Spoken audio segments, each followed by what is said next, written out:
Apa kabar pemirsa? Bertemu lagi bersama saya Rini Reski dalam Warta Parlamentaria. Kami sudah menyiapkan beragam informasi seputar kinerja dan kegiatan anggota DPR RI. Inilah Warta Parlamentaria selengkapnya.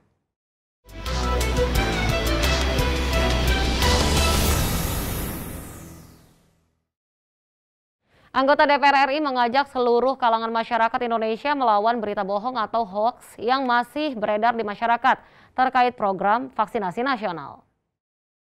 Dalam wawancara secara virtual, Muhtarudin mengecam kelompok atau individu yang terus-menerus menyebarkan hoaks tentang vaksin COVID-19. Di tengah gencarnya upaya pemerintah mengadakan vaksinasi demi mempercepat terjadinya herd immunity atau kekebalan kelompok. Perbuatan penyebaran hoaks tentang vaksin COVID-19 harus ditindak dan diberi sanksi tegas agar tidak mempengaruhi dan menyesatkan masyarakat.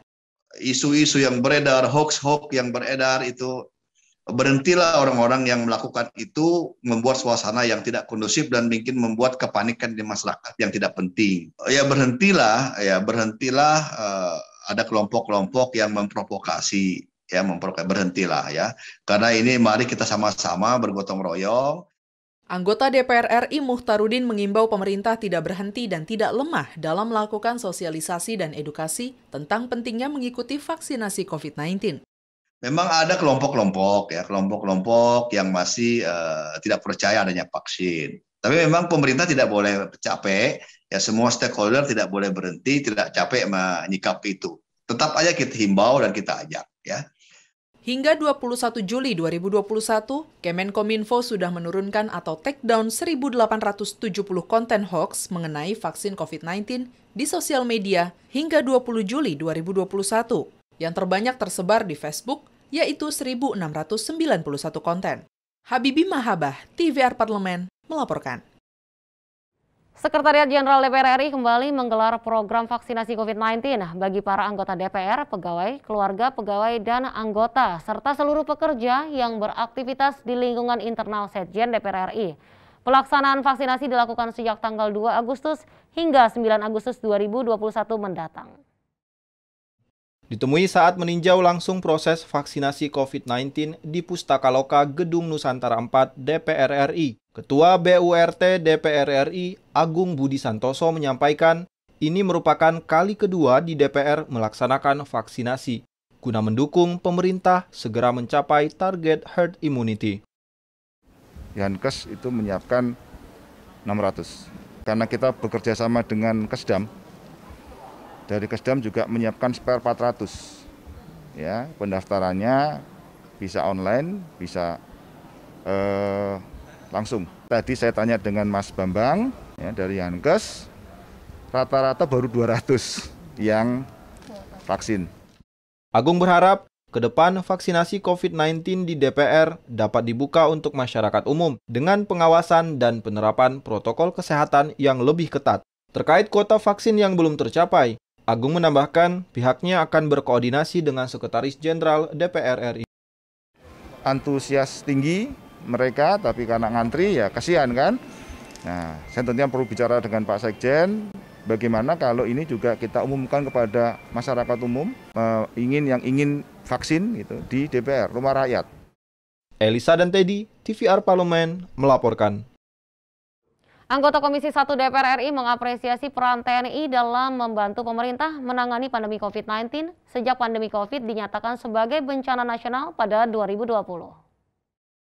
Anggota Komisi 1 DPR RI, Taufik Abdullah mengatakan, sejak awal TNI telah membantu penanganan pandemi COVID-19 seperti penjemputan peralatan medis di Wuhan, pelaksanaan vaksinasi, pembagian bansos, hingga menjaga situasi keamanan di masyarakat.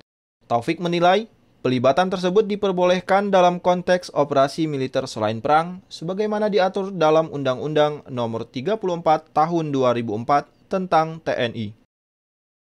Di samping perang itu ada namanya OMSP, ya, operasi militer selain perang. Prinsipnya OMSP itu setidak-tidaknya 3 lah, sebenarnya banyak ya, tapi saya ingin ngambil 3. Jadi yang penting di dalam OMSP itu ada kejelasan sasaran. Jadi dia harus melakukan apa, lalu batasannya, batasan peran itu apa. Taufik menambahkan terdapat 3 jenis operasi kemanusiaan, yakni operasi penanganan medis, operasi pengamanan, serta operasi dukungan yang dilakukan TNI untuk percepatan penanganan pandemi COVID-19. Itu juga ada poin yang mengkhususkan kepada TNI untuk melakukan sesuatu. Antara lain adalah bagaimana Panglima mengerahkan pasukan dan sarana-prasarananya untuk kepentingan ini. Lalu juga bagaimana Panglima bisa melakukan upaya-upaya yang sifatnya taktis di daerah. Tim Liputan, TVR Parlemen, melaporkan. Jangan kemana-mana pemirsa, karena kami masih memiliki banyak informasi lain dalam Warta Parlamentaria. Di antaranya datang dari Komisi 6 DPR RI terkait pemerintah kewalahan hadapi lonjakan kedua COVID-19. Setelah jeda berikut ini.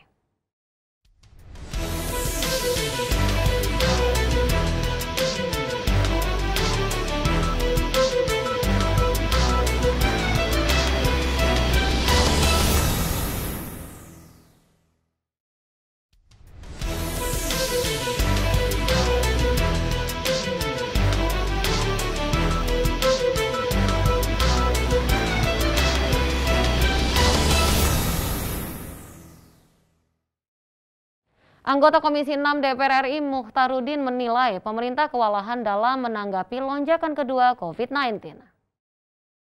Diwawancarai melalui aplikasi Zoom Meeting, baru-baru ini Mukhtarudin mengungkapkan penyebab pemerintah kewalahan menghadapi lonjakan kedua COVID-19 karena tidak ada persiapan dari pemerintah dari awal. Mukhtarudin meminta pemerintah belajar dari persoalan tersebut sehingga bisa mengantisipasi sedini mungkin. Menghadapi lonjakan kedua COVID-19 ini memang agak gelabakan. Ya, kalau saya katakan ya memang infrastruktur kita belum siap menyikapi lonjakan yang mendadak gitu ya. Lonjakan yang mendadak tuh infrastruktur kita itu belum siap ya, baik dari segi sistemnya maupun infrastruktur lainnya. Terkait kinerja pemerintah menghadapi lonjakan kedua COVID-19, anggota Komisi 6 DPR RI, Mukhtarudin mengapresiasi langkah berani pemerintah mengambil kebijakan cepat memberlakukan PPKM level 4. Mukhtarudin berharap dengan kebijakan PPKM level 4 tersebut bisa menekan penyebaran COVID-19 di sejumlah daerah di Indonesia. Nah, tapi dengan pengalaman ini, beberapa kan akhirnya pemerintah kan sudah cepat sigap untuk membuat regulasi, membuat sistem dan mempersiapkan infrastruktur sehingga seperti baru-baru aplikasi kimia farma dibikin ya kan dan segala macam itu sedia obat akhirnya ya bisa semuanya di handle. Habibie Mahabbah, TVR Parlemen melaporkan. Masih tingginya kasus positif COVID-19 di Indonesia kembali mengakibatkan diperpanjangnya PPKM di level 4 di Jawa Bali. Kondisi pandemi juga mengakibatkan direalokasikannya sejumlah anggaran dari berbagai aspek, termasuk anggaran infrastruktur. Ditemui di gedung DPR RI Jakarta, anggota Komisi 5 Novita Wijayanti menyampaikan pengalihan anggaran infrastruktur dapat dilakukan kecuali yang telah dialokasikan untuk infrastruktur padat karya. Menurutnya, selain untuk mendukung aktivitas masyarakat, pembangunan infrastruktur padat karya seperti irigasi, waduk, ataupun jembatan dapat membantu menunjang pemulihan ekonomi nasional. Karena kita ketahui bahwa PPKM ini dalam kondisi COVID-19 ini perekonomian sedang terpuruk ya, sehingga infrastruktur itu justru kita support untuk bisa meningkatkan perekonomian yang ada di desa-desa untuk masyarakat di bawah. Anggota Komisi 5 Bakri menyampaikan dirinya setuju jika anggaran pembangunan infrastruktur direalokasikan untuk mengatasi masalah kesehatan akibat COVID-19. Menurutnya, proyek jangka panjang masih bisa menunggu dan dapat ditinjau ulang kembali di kemudian hari. Ya, terkait dengan PPKM ini ada tentu kaitannya masalah infrastruktur pembiayaan.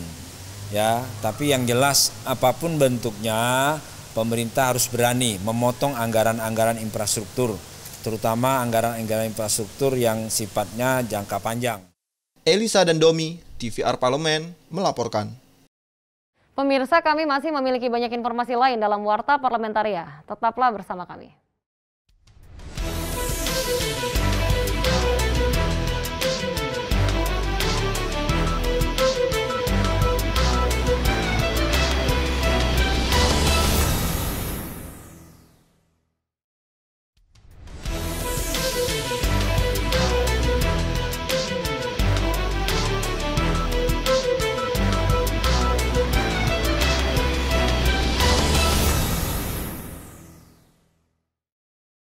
DPR meminta pemerintah belajar dari kasus langkanya obat-obat COVID-19 agar di masa mendatang bisa diantisipasi. Diwawancarai secara virtual, anggota Komisi 6 DPR RI, Muhtarudin mengatakan, sejatinya kelangkaan obat-obat COVID-19 beberapa waktu tidak terjadi jika pihak BUMN farmasi di bawah pemerintah berkoordinasi dengan pihak pemerintah di daerah dalam menyediakan obat-obatan bagi pasien COVID-19. Nah, tapi dengan pengalaman ini, beberapa kan akhirnya pemerintah kan sudah cepat sigap untuk membuat regulasi, membuat sistem dan mempersiapkan infrastruktur sehingga seperti baru-baru aplikasi kimia farma dibikin ya kan dan segala macam itu sedia obat akhirnya ya bisa semuanya di handle walaupun juga di sana sini masih ada bolong-bolongnya saya kira ini proses ya. Sementara itu, Wakil Ketua Komisi 9 DPR RI, Emmanuel Melkiades Lakalena, merasa yakin ketersediaan obat-obatan COVID-19 di Indonesia tidak akan terjadi, mengingat produksi obat-obatan di dalam negeri mencapai 2 juta sehari. Kalau obat-obatan sih saya lihat sih pemerintah ya, terus mendorong dan bersama dengan semua pengusaha farmasi, baik itu yang gabungan pengusaha farmasi, baik yang memproduksi obat, distributor obat maupun penjual obat di bawah di para teman-teman apotik ya, maupun juga IPMG yang itu banyak dari pabrik-pabrik luar negeri, terus bekerja keras memastikan bahwa pasokan obat untuk penanganan COVID ini tersedia. Habibie Mahabbah, TVR Parlemen, melaporkan. Satgas lawan COVID-19 dan Pemulihan Ekonomi Nasional DPR RI meninjau PT Samator Gas Industri untuk memastikan produksi oksigen untuk kebutuhan pasien COVID-19 dapat terpenuhi. Di tengah masih tingginya angka pasien COVID-19, DPR bersama pemerintah sepakat akan mengupayakan agar produksi oksigen lebih banyak dialihkan untuk kebutuhan rumah sakit. Wakil Ketua DPR RI, Sufmi Dasko Ahmad, yang juga koordinator Satgas lawan COVID-19 DPR, yang ditemui usai kunjungan di PT Samator Gas Industri di Jakarta, ditemani Menteri Kesehatan baru-baru ini mengatakan, Satgas meninjau langsung produsen utama oksigen untuk melihat produksi, apakah kapasitasnya sudah sesuai atau masih kekurangan. Maupun di daerah-daerah terutama masih kurang. Nah, oleh karena itu produsen utama yang ada di sini kami coba lakukan peninjauan, ternyata hasil produksi di sini melebihi sudah sesuai dengan kapasitas, malah sebagian besar ditujukan kepada medis untuk medis dan dunia kesehatan. Sementara itu, Menteri Kesehatan Budi Gunadi Sadikin mengatakan kebutuhan oksigen per hari memang meningkat sejak Juni yang lalu. Menteri Kesehatan juga menyatakan saat ini suplai oksigen untuk industri dikecilkan dan dialihkan ke rumah sakit. Jadi sebelum Lebaran kebutuhannya tuh 400 ton per hari. Sekarang naik jadi 2.200 ton per hari. Jadi gapnya kan tinggi sekali. Padahal oksigen ini itu diproduksinya nggak semuanya buat medis, hanya kecil. Yang besarnya buat industri. Zikri dan Denus, TVR Parlemen, melaporkan. Demikianlah beragam informasi seputar aktivitas DPR RI yang sudah kami susun dalam Warta Parlamentaria. Saya Rini Reski beserta kerabat kerja yang bertugas undur diri. Terima kasih atas perhatian Anda. Sampai jumpa.